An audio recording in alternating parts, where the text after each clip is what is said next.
Et pour terminer cette émission, je suis avec Dominique Léventruoc. Bonjour. Bonjour. Vous êtes directeur de l'engagement de WWF France, le Fonds mondial pour la nature, WWF France qui fête cette année ses 50 ans et qui lance avec TBWA Paris une campagne autour des espèces parapluies. D'abord, peut-être qu'on peut s'arrêter sur ce concept, parce que moi, honnêtement, je ne connaissais pas. C'est quoi les espèces parapluies ?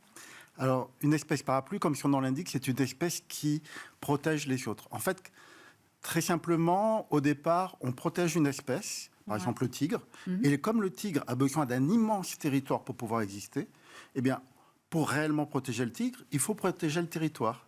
Et ipso facto, on va protéger le gore, qui est une sorte de gros buffle qui habite dessus, le porc-épic, etc., l'ensemble de l'écosystème qui tourne autour de lui. Donc, en se focalisant sur un animal, on protège bien au-delà et les espèces et les espaces.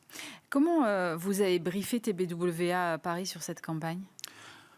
C'est la première campagne qu'on fait depuis presque 10 ans. Oui, c'est notable, en effet. Oui. Donc, c'est pas tous les jours qu'on fait une campagne, et donc on avait envie de faire quelque chose qui soit marquant, qui nous raconte, et on s'est posé la question un petit peu, on a un baromètre d'images sur comment les gens nous voient. Alors, WWF, c'est une marque connue, on a un logo qui est formidable, un panda que tout le monde est capable de reconnaître, mais derrière le panda, qu'est-ce qu'on fait ?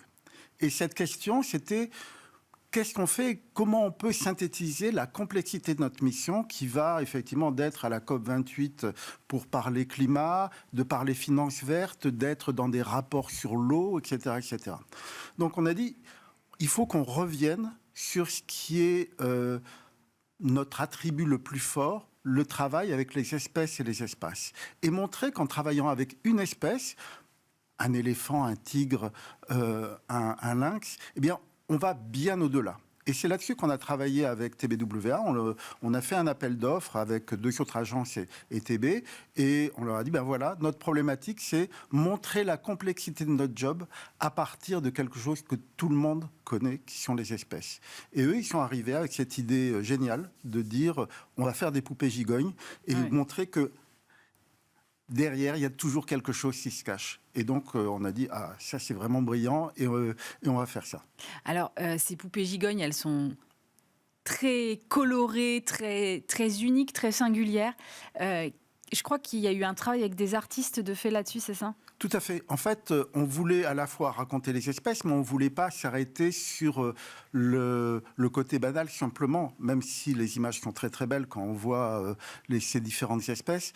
On voulait rajouter de la modernité et montrer qu'on est ancré dans le monde d'aujourd'hui. Donc on a fait appel à 4 créateurs qui sont d'un peu partout. Il y a un Américain, un Anglais, une Mexicaine, une Sud-Africaine. Et on a choisi à la fois pour l'originalité de leur création, pour le fait qu'elles soient capables de parler à tout le monde, parce qu'on avait une particularité, on voulait vraiment toucher les familles avec enfants. On voulait que ça puisse parler à quelqu'un qui a 6 ans, puisque la marque WWF est quelque chose qui reste dans l'enfance, qu'on découvre dans l'enfance, mais également aux parents. Donc, de la création, de la couleur et de l'imagination pour raconter ces espèces.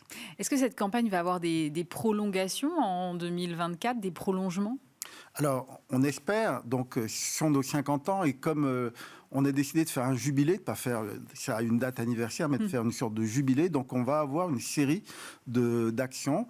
On va coloriser l'ensemble de la communication du WWF aux couleurs de ces poupées gigognes. Donc là, la première chose qu'on a faite, c'est non seulement on fait une campagne avec des poupées gigognes, mais on a décidé de faire des vraies poupées gigognes qui sont actuellement en production, qu'on va recevoir au mois de mars-avril.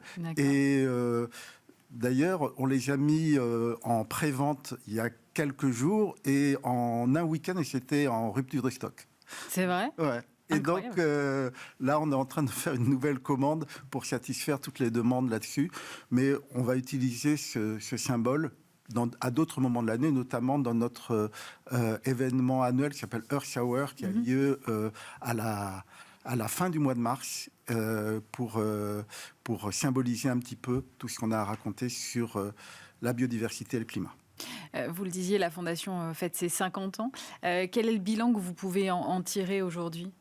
Des 50 ans de la Fondation, c'est à la fois, on peut dire que beaucoup de choses se sont passées.